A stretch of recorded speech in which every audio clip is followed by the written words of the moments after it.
Bonjour à tous et bienvenue dans cette nouvelle vidéo donc sur la Pâque chrétienne. Mon but sur la chaîne c'est de parler principalement de l'Occident médiéval, donc ça peut être intéressant de voir un peu les fêtes chrétiennes puisque ça rythme la vie de l'Occident médiéval.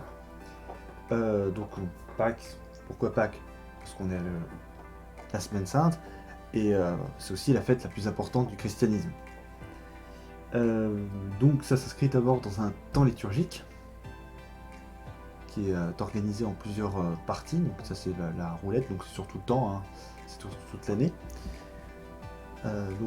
Pâques c'est ici, donc entre la semaine des rameaux et Pâques, c'est la semaine sainte ici avec le temps de carême. Donc le carême c'est quoi? Le carême c'est deux choses. Principalement c'est pour commémorer ce qui est écrit dans la Bible, les 40 jours que Jésus a passé au désert où il a été tenté par le diable, donc c'est la représentation de la tentation sur le désert, sur la montagne, il faut que j'apprenne à lire. Et aussi la préparation à la semaine sainte, 40 jours de jeûne, justement pour ça. Donc, la semaine sainte, donc là c'est une image qui représente souvent on retrouve souvent ces éléments-là. Elle est organisée donc évidemment en 7 jours. Elle commence le dimanche des rameaux. Donc ça c'était le 28 mars cette année. Donc ça commémore l'entrée de Jésus dans Jérusalem. Donc là on a une représentation avec les gens notamment qui posent des rameaux sous la monture de Jésus, donc sur un âne en l'occurrence. Donc c'est une entrée assez glorieuse, tout le monde célèbre ça. Ensuite on a le lundi. Le lundi, qu'est-ce qui se passe le lundi? Le lundi qui était le 29 mars, c'était Marie de Béthanie, donc cette représentation-là, qui va verser un parfum sur les pieds de Jésus, qui va laver les pieds de Jésus avec un parfum qui est normalement réservé aux morts et qui est extrêmement cher. Je passe assez vite sur les premiers jours de la semaine puisque c'est pas forcément les jours les plus importants. Le mardi, donc le 30 mars, c'est l'annonce de la trahison de Judas et du déni de Saint-Pierre. On reviendra dessus au moment où ça sera fait. Ensuite, on arrive au mercredi, c'était le 31 mars, mais Judas qui promet de vendre Jésus aux élites de la religion juive. Donc là, on a une représentation du XVIe siècle avec la bourse et c'est Judas à gauche. Et on voit surtout celui qui est derrière avec le chapeau blanc, c'est vraiment une représentation très cliché de l'époque d'un juif. Ensuite, le jeudi. Donc le jeudi, c'est la cérémonie c'est le dernier jour du Christ. Donc qui commence par la cérémonie des lavements. Donc là, on voit Jésus qui lave les pieds de Saint-Pierre dans la cathédrale Notre-Dame de Chartres. Jésus qui lave le pied des apôtres. Vraiment c'est pas le maître qui fait ça, c'est voilà. En tout cas c'est une cérémonie assez importante qui est reproduite par les prêtres catholiques, qui est suivi donc de la scène, donc le dernier repas. Donc scène qui est composée de plusieurs parties. Donc on a d'abord la trahison de Judas qui va prévenir les Juifs et les Romains pour arrêter Jésus. Et la fameuse scène où... La fameuse scène, bah oui, pas écrit pareil. La fameuse scène où Jésus prend le pain et le vin et le donne à ses disciples. Bénis le pain, bénis le vin. Ce qui est reproduit dans la messe. Sauf le jour où il meurt. Ça c'est le moment où il n'est pas encore ressuscité dans le calendrier chrétien, c'était pas reproduit. Donc voilà. Et qui est suivi par donc le vendredi. Alors pourquoi le vendredi maintenant? Parce que dans le monde juif, la journée ne commence pas le matin, mais le soir. Quand le soleil se couche, la journée arrive. Donc quand Jésus va prier au mont des Oliviers, ce qu'on va voir tout de suite, c'est plutôt le vendredi. Donc le vendredi, comme j'ai dit, il va aller au mont des Oliviers, donc prier avec ses apôtres. Et on a la scène de l'arrestation de Jésus. Donc ça c'est un tableau du XVIe siècle qui représente absolument tout. Donc Judas se ramène, va embrasser le Christ sur la joue pour désigner qui il est, et va se faire arrêter. Alors certes c'est très chronique sur les armures, mais on a le mérite d'avoir tout.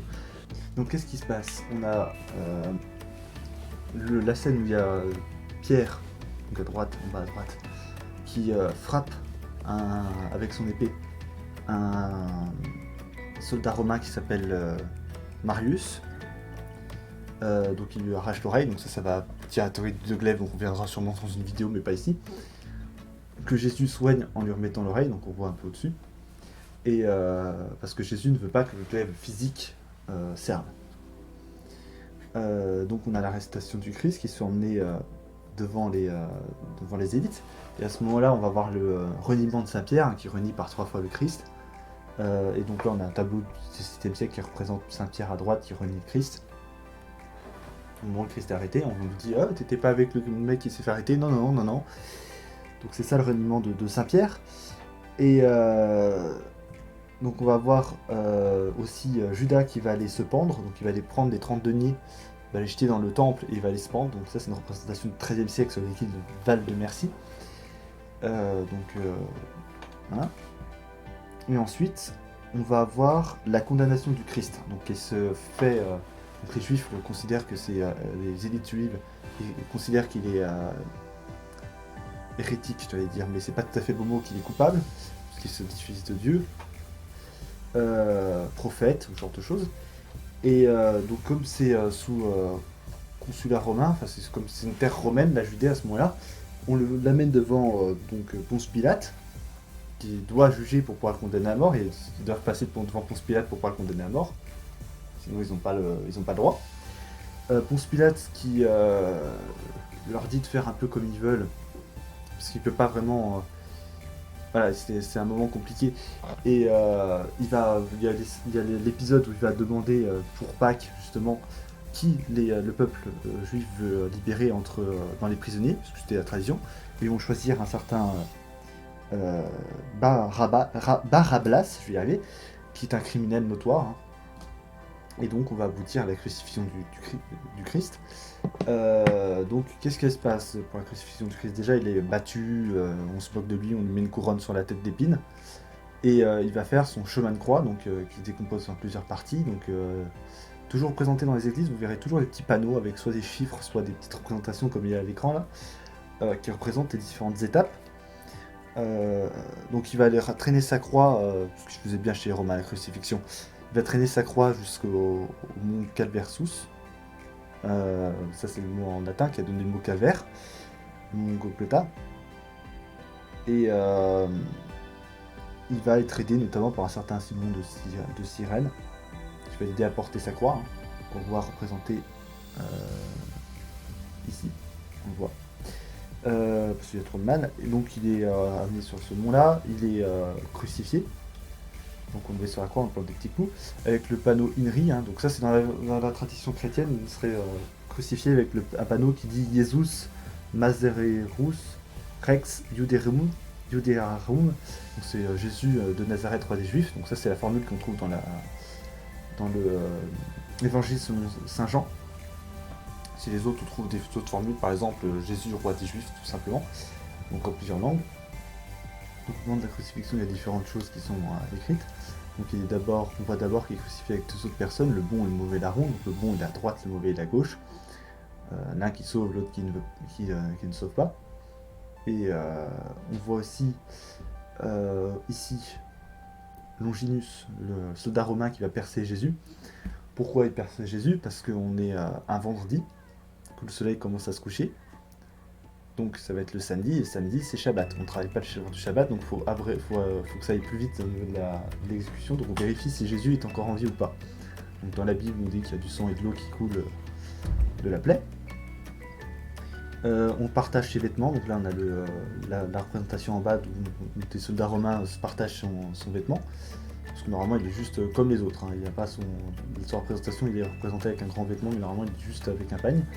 Et à gauche, on a la représentation qu'on retrouve très très souvent de Sainte Marie, et à mon avis à côté c'est Saint Jean, où Jésus dit femme voici ton fils, et fils voici ta mère. Voilà.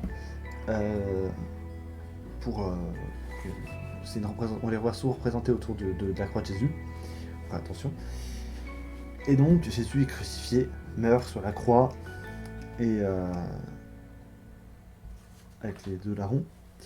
Et le samedi, qu'est-ce que c'est le samedi? Alors le samedi, il ne se passe pas grand-chose, c'est le jour d'attente, ce qui dans les paroles, la Bible et dans les prophéties, il était marqué qu'il ressusciterait le troisième jour. Donc vendredi meurt, samedi, voilà. Donc il n'est pas encore ressuscité à ce moment-là. Et donc on arrive au dimanche. Et dimanche, c'est la résurrection du Christ. Donc il n'y a pas de garde devant son tombeau, il n'y a plus de corps.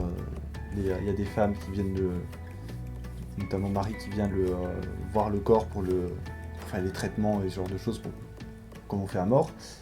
Et Jésus leur apparaît. Jésus est revenu et donc là c'est la fin de la semaine sainte. C'est le retour de Jésus. Et en gros, on est reparti pour un an. Et au Moyen-Âge, c'était pendant très longtemps à ce moment-là que la nouvelle année était qu'on passait d'une année à une autre. Alors la difficulté de faire ça, c'est que le problème de Pâques, comme certains savent, c'est que c'est pas une fête fixe, puisque c'est le premier dimanche après le 14e jour de la lune, donc après le 21 mars souvent, c'est le premier dimanche après le 21 mars, très très souvent, ça se calcule. Donc c'est une fête qui bouge. Et le petit problème, c'est que la Pâques, qui était une fête juive à la base, la Pâques catholique, la Pâques orthodoxe, et je sais pas pour les autres Pâques, ne tombent pas le même jour, parce qu'ils sont pas les mêmes calculs. Donc c'est toute la difficulté de cette fête qui est une fête qui bouge. Voilà, donc c'était pour vous faire un petit topo sur ce que ça pouvait être de Pâques, puisque c'est le genre de choses qui peut être assez intéressant à savoir pour comprendre un peu certaines choses au Moyen-Âge. Donc sur ce, je vous souhaite une bonne journée et on a dit Pâques.